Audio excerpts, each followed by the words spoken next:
una semana, les decía antes de la pausa, una semana en la que volvimos a revivir algunas de las pesadillas que tenemos, que en realidad son pesadillas a diario y que venimos arrastrando desde hace décadas. O sea, esto no es una cuestión de un gobierno en particular, sino son las carencias de un Estado absolutamente ineficiente a la hora de cubrir determinadas necesidades. Siempre vale la pena recordar que el Estado es una construcción colectiva que tiene un objetivo principal, que es cubrir las necesidades básicas, aquello que nosotros individualmente no podemos obviamente resolver.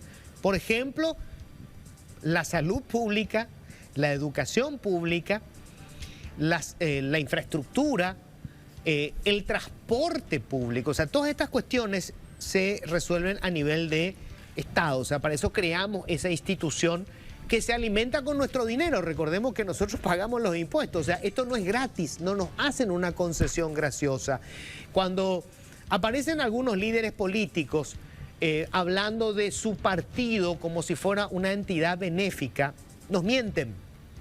Porque todo lo que se hace con el dinero público. Y el dinero público es el dinero de los contribuyentes, de cada uno de los ciudadanos que pagamos nuestros impuestos. Elegimos gente para que administren ese dinero y cubran las necesidades que tenemos. Lamentablemente, lo que hemos visto a lo largo de las décadas es un Estado anquilosado, sumamente ineficiente para cubrir nuestras necesidades y que contrata gente no para justamente ejecutar planes para resolver esos problemas, sino para darle cargo a los correligionarios, a los amigos y a los parientes. Entonces, en esta semana resultó muy doloroso, semana en la que se recordaba también un vicio de antaño, este reparto de cargos públicos a la parentela, los hijos de los políticos, la hija del vicepresidente de la República siendo bachiller, termina contratada en el Congreso con un salario de 14 millones de guaraníes. Ahora tiene un título universitario en una universidad 18. De garage. Una universidad de garage. Ahora cumplió los 18, ¿verdad?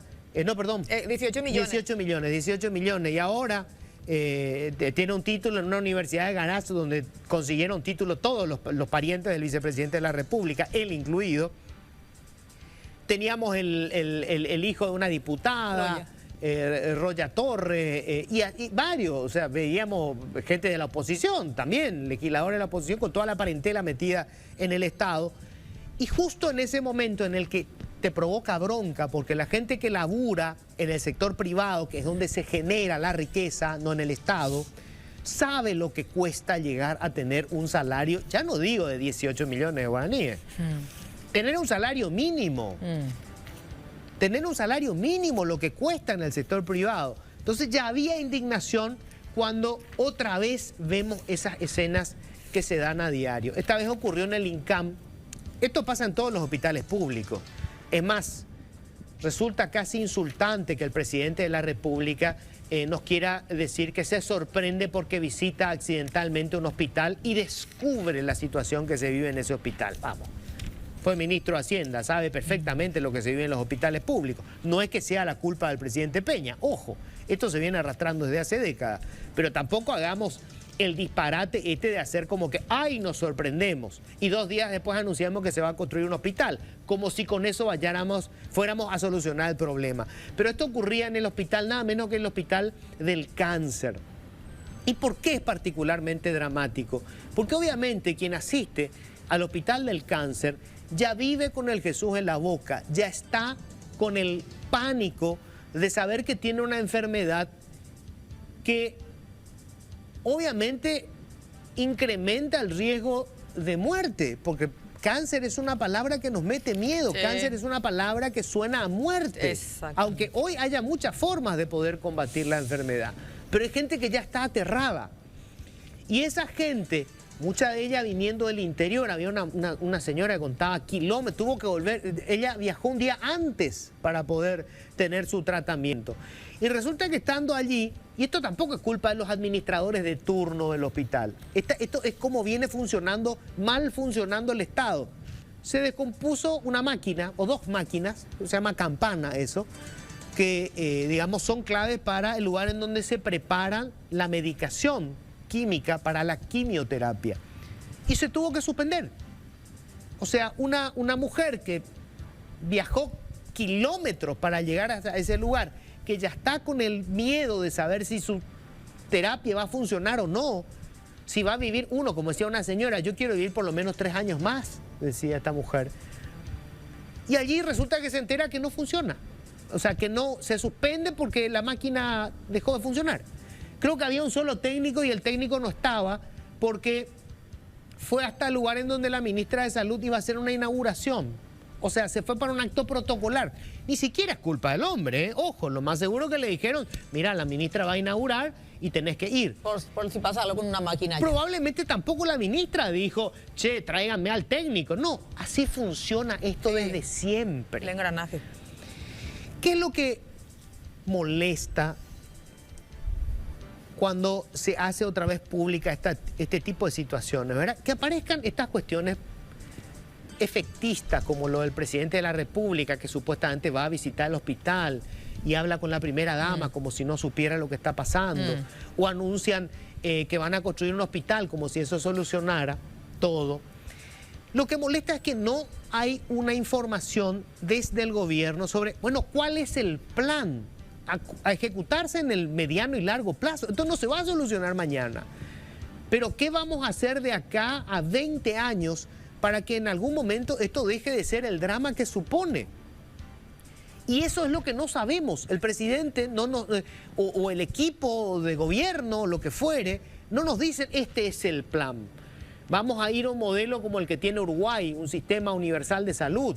¿Qué vamos a hacer con esto que tenemos hoy del Estado pagando cerca de 100 millones de dólares para un seguro privado para los funcionarios públicos, mientras que los trabajadores privados tenemos que ir al sistema público?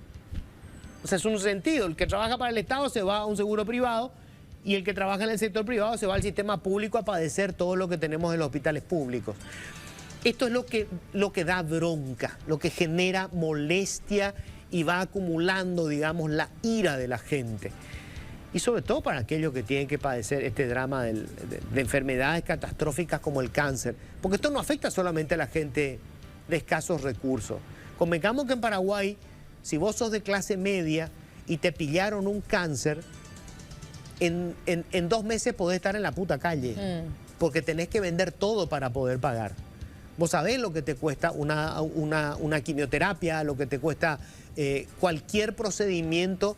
Ya ni hablemos de la medicación nueva que hay hoy para combatir el cáncer. Todos sabemos que vamos a morir alguna vez, pero una enfermedad esa te enfrenta a todo. Incluso decís muchas veces, bueno, los bienes de la familia están en juego. Sí. O sea, olvídate de dejarle una ayudita para es una enfermedad que poco más liviano a tus hijos. Olvídate. Imagínate que Fernando Lugo no se trató en el hospital cuando él era presidente de la República. El vicepresidente actualmente de la República tampoco. O sea, ellos saben que acá fácilmente no lo iban a lograr, ¿verdad? Y decidieron ambos ir a Brasil. Ese privilegio en lo que tiene que ver con la salud no tiene cualquiera. Hay que decir que, digamos, mucho de lo... a ver, ellos podían haberse tratado acá, ¿verdad? Si tenemos los recursos, probablemente nos vamos a ir también al mejor hospital del mundo, porque querés tener todas las garantías, ¿verdad? Muchos de estos tratamientos se hacen en Paraguay. El tema es tener todos los recursos disponibles. Claro. Y no es construir un hospital nomás nuevo. No hay recursos para el mantenimiento. Ese es el problema principal. Lo mismo que pasa con las escuelas públicas. Sí. ¿De qué te sirve construir una... Vos sabés, vos te terminás tu casa, está preciosa la casa, pero todo el tiempo tenés que poner plata para mantener la casa. Se te van a... ¿Cuántos focos cambiás en el mes? ¿Cuántos vidrios se rompen? Pintura, techo, se cae el techo. Eso pasa todos los días. Entonces, no es una cuestión de tener hoy un presupuesto. ¿Cuál es el plan para de acá en adelante poder mantener los hospitales públicos? El hospital de clínica no tiene mucho tiempo. Es relativamente nuevo. Sí, relativamente, sí. Pero vos te vas y hay zonas del hospital que se está cayendo a pedazos. ¿Por qué? Porque no hay mantenimiento. Porque no hay recursos garantizados. Y ahí es en donde te da bronca que vos veas cómo se malgasta dinero. No vas a solucionar, o sea, si elimináramos de repente todo todos los críos de la clase política que están colgados del presupuesto público y no vamos a solucionar todo el problema de salud. Pero por lo menos no te va a generar bronca saber que mientras no tenés para reparar la máquina en el INCAM, estamos gastando 18 millones de guaraníes en una chiquilina que apenas terminó la secundaria y cuyo único mérito es ser la hija del vicepresidente de la República. Ese es el punto. Esa fue la primera gran bronca de la semana. La segunda tiene que ver con el transporte público.